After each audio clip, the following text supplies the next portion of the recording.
Com a morte de Percival, os 4 Cavaleiros do Apocalipse se dissolveram, fazendo assim, consequentemente, a profecia desmoronar. Mas com o retorno do Cavaleiro da Morte, a esperança literalmente voltou para a Britânia, nessa batalha contra o Rei do Caos e o Reino Eterno. Porém, provavelmente cabe a ele e seus amigos agora reunir novamente os 4 Cavaleiros profetizados, para assim, mais uma vez, confrontar Arthur e seus subordinados, que por sinal estão muito mais poderosos agora, pois abdicaram de sua humanidade para obter mais poder.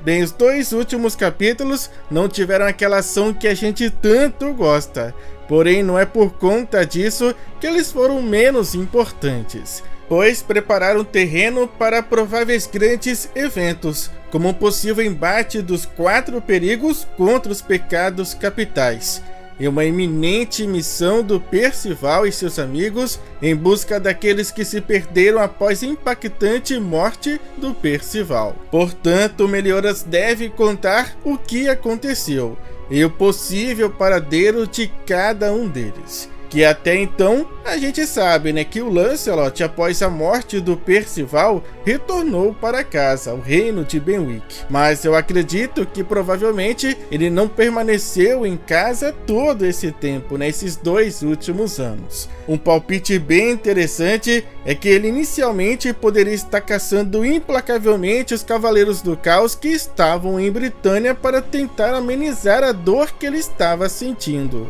Mas ao perceber que aquilo não estava resolvendo, ele então decidiu se isolar completamente no outro mundo, o mesmo do qual ele ficou preso com sua mestra por 3 anos. Já o Tristan foi nos levantada a possibilidade de que ele possivelmente foi capturado pelas forças inimigas dentro do Reino Eterno, e que estaria preso no lugar chamado de Caldeirão de Alnun. E aqui eu volto a repetir, que se for realmente por este caminho, essa seria a melhor chance do Nakaba usar o Tristan como uma grande arma contra o Meliodas, já que Arthur, em sua luta contra o rei Tiliones, percebeu claramente o quanto o rapaz era importante para ele, a ponto dele se sacrificar para protegê-lo. Então seria bem interessante e impactante ver Tristan como um cavaleiro do Apocalipse do Caos,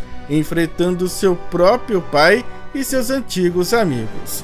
Já a Gawain, a gente não teve basicamente nenhum vislumbre ou menção do seu possível paradeiro ou rumo depois da morte do Percival, o que torna bem mais difícil a gente teorizar onde ela poderia estar. Seria ela a única a continuar em Liones? Será que ela saiu em busca das respostas que ela tanto procura, que foram, por sinal, a motivação dela deixar o Reino Eterno? Bom, eu também tenho um palpite bem interessante sobre Gawain, porque até então nós acompanhamos uma narrativa cronológica mostrando 2 dos reinos dos quais a gente nunca tinha explorado antes: o reino dos demônios e o reino das fadas. Porém, ainda ficou faltando um reino muito importante: o reino celestial. Portanto, se continuarmos seguindo essa mesma linha narrativa, o próximo reino a ser mostrado deveria ser exatamente esse. E olha só como fica ainda mais interessante: Gawain, querendo ou não, tem uma conexão com o reino celestial, pois sabemos que ela tem de alguma forma o poder da graça, o Sunshine, que pertencia a Escanor, mas que originalmente era do Mael, que atualmente deve ter assumido o posto da divindade suprema. Inclusive, existe uma pequena cena que a gente viu nos primeiros rascunhos antes mesmo do mangá começar, que mostrava o Mael estendendo sua mão para o atual portador da graça. Algo que talvez o Nakaba de fato planejou e que pode vir agora finalmente mostrar esse acontecimento, pois desolada sem respostas para o que ela realmente é, ao pedir ajuda para Deus, para o céu, uma luz que pudesse lhe guiar. Mael poderia então surgir para ser literalmente essa luz que lhe guiaria para que ela pudesse descobrir mais sobre si mesma e suas verdadeiras origens, já que ela provavelmente herdou o Sunshine, ou pelo menos parte dele. Portanto, Gawain poderia estar todo esse tempo dentro do Reino Celestial. Então olha o quanto de possibilidades promissoras nós temos aqui, se porventura o próximo arco for focado na busca dos outros Cavaleiros da Profecia, com Percival explorando o Reino Celestial, o outro mundo onde Lancelot ficou preso e, por fim, o Reino Eterno. E além de tudo isso, temos também outros elementos que foram apresentados nesses 2 últimos capítulos, que prometem uma grande reviravolta na trama. A começar pela conquista do Elixir Ancestral. Apesar de tudo que aconteceu, Oraldan conseguiu roubar o Elixir e entregou a Arthur. Porém, o mesmo acabou não dizendo o motivo pelo qual tanto queria o remédio, deixando no ar, portanto, esse mistério. Mas não é segredo que eu venho batendo na tecla que Arthur deseja o Elixir simplesmente para quebrar uma possível maldição que limita os seus poderes. Pois, por inúmeras razões, não existiria basicamente nem história se o Arthur tivesse com o poder total do caos. A gente inclusive teve como exemplo Cat no passado, que com apenas uma pequena fração do poder do caos, quase derrotou todos os pecados capitais. Se naquele momento não fosse pelo Arthur para combater caos com caos, todos teriam sido derrotados ali mesmo. E isso certamente foi sim também uma forma do Nakaba mostrar o quanto o caos é poderoso. Então imagina, o Arthur com o poder completo do caos nesse estado do qual ele se encontra agora, onde ele abandonou sua própria humanidade. Não faria sentido algum ele se conter, ter receio de encarar os pecados capitais diretamente num confronto, depender dos desejos e sonhos dos humanos como base de sustentação do seu próprio reino. E não seria somente essa possível maldição que limitaria os poderes do Arthur, mas dividir o caos com os seus cavaleiros, seja dando a eles instrumentos de batalha ou literalmente parte do caos, e ainda gradativamente construir e manter parte do Reino Eterno com esse poder. Tudo isso pode ser um limitador para Arthur e tornar coerente o motivo dele não ter acabado com tudo até agora. Portanto, eu acredito que o Elixir deve ser usado em algum momento de grande impacto, onde os seus poderes finalmente irão atingir o ápice e ele estará pronto para literalmente invadir Britânia com força total. Ou talvez o Elixir não quebre instantaneamente a maldição, mas que depois de tomá-lo gradativamente, a maldição lançada por Merlin iria enfraquecendo até chegar ao ponto de desaparecer totalmente. Ou pode acontecer ainda algo semelhante com o que aconteceu com Elizabeth, pois o Elixir somente quebrou a superfície da sua maldição, pois o restante estava enraizado em sua mente. E no caso de Arthur, poderia estar na sua essência. Então, mesmo que Arthur tome o Elixir, uma parte da maldição ainda deve permanecer por conta do seu antigo eu, por ele ainda resistir contra esse caminho tomado por esse lado sem humanidade. Portanto, mesmo após quebrar superficialmente a maldição, Arthur ainda precisaria lidar com o que sobrou da sua humanidade, pois o mesmo cita que por conta do seu lado humano vem hesitando em tomar algumas decisões cruciais. Fora que, além de tudo isso citado neste vídeo e dezenas de outros, eu não consigo imaginar nada mais coerente e interessante do que isso. Mas, obviamente, o Nakaba pode nos surpreender com alguma coisa totalmente fora de curva.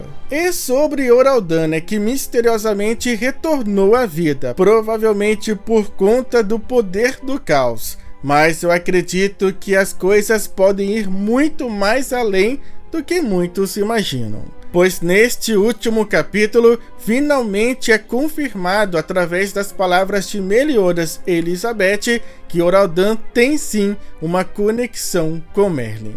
Pois Merlin chegou a comentar, a dizer algo sobre Oraldan para eles há muito tempo atrás. Algo que infelizmente o Meliodas e Elizabeth acabaram não revelando, mas que deixa uma brecha para aquela nossa teoria de que Oraldan é alguém do passado de Merlin. Bem, até agora Merlin é o único dos pecados que ainda não teve o seu Gaiden contado. E isso abre caminhos para o Nakaba adicionar elementos do seu passado. E Oraldan pode ser um desses elementos. E também a chave para finalmente abrir a porta para o Gaiden de Merlin. Pois se Merlin no passado, mais precisamente nessa época do passado, contou para Meliodas e Elizabeth sobre sua vida, incluindo a sua cidade natal, seu pai e também uma grande amiga. Uma pessoa que ela chamava de irmã antes mesmo de chamar Elizabeth assim. E essa outra criança que ela também chamava de irmã era simplesmente Oraldan. Portanto, Oraldan seria ao lado de Merlin uma daquelas crianças prodígios e também a única amiga que ela teve nesse momento da sua vida. E que no fim, ela acreditou que ela acabou fatalmente perdendo sua vida com a destruição do reino de Belialuin. Porém, Oraldan sobreviveu, e sabendo que Merlin foi o motivo da destruição de Belialuin, e que ela simplesmente lhe abandonou para morrer ali, isso acabou mudando tudo. A pequena maga então jurou vingança, prometeu a si mesma que iria sobreviver e vencer até mesmo tempo para alcançar a Merlin. E olha que curioso, antes eu imaginava que Oraldan tinha adotado esse nome por conta da Merlin, após roubar o seu tesouro sagrado ou até mesmo se fundir a ele. Mas agora tudo indica que Oraldan talvez seja de fato o seu verdadeiro nome, muito mais antigo que o próprio Aldan. Então é provável que na verdade foi Merlin que deu ao seu tesouro sagrado o nome de Aldan em homenagem à sua antiga amiga. E por fim, temos algo que talvez seja o mais importante, o tema desse vídeo. Afinal, com quem Percival irá ficar? Bom, a gente vem acompanhando gradativamente uma evolução na relação de Percival tanto com Narcís e Anne.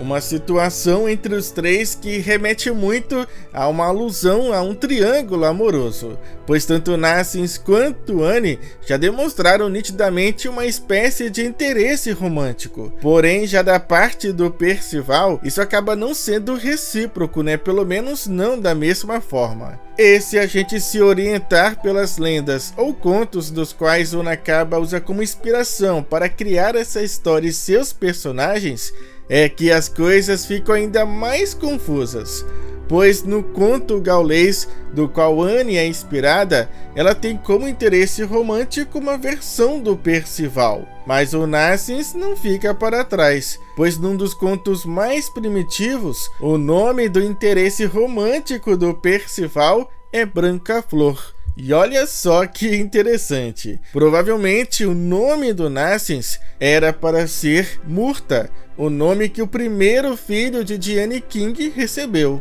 E Murta, curiosamente, é o nome de uma flor branca. No entanto, no seu mais famoso conto, Percival é conhecido como um cavaleiro casto, que seria simplesmente aquele que jurou não se envolver romanticamente nem sexualmente com ninguém. E essa possibilidade é fortalecida também por um forte simbolismo que o Percival pode representar dentro da história. Pois é impossível não dizer que uma das maiores e mais importantes virtudes do Percival é sua pureza. Percival é literalmente o tipo de protagonista que representa fielmente o símbolo de um verdadeiro herói, capaz de suportar situações adversas sem se abater, que tem genuinamente um comportamento altruísta e de um caráter inabalável. E não é como se o amor não fizesse parte desse conjunto de fatores. Porém, a questão aqui é que Percival teria que tomar uma decisão que certamente iria magoar um dos dois lados. E isso é algo que o Percival jamais teria coragem de fazer. Então, sem precisar magoar aqueles que ama, Percival iria se doar até onde ele sabe que não é errado para preencher esse espaço de afeto que tanto Anne quanto Nassens tentam conquistar.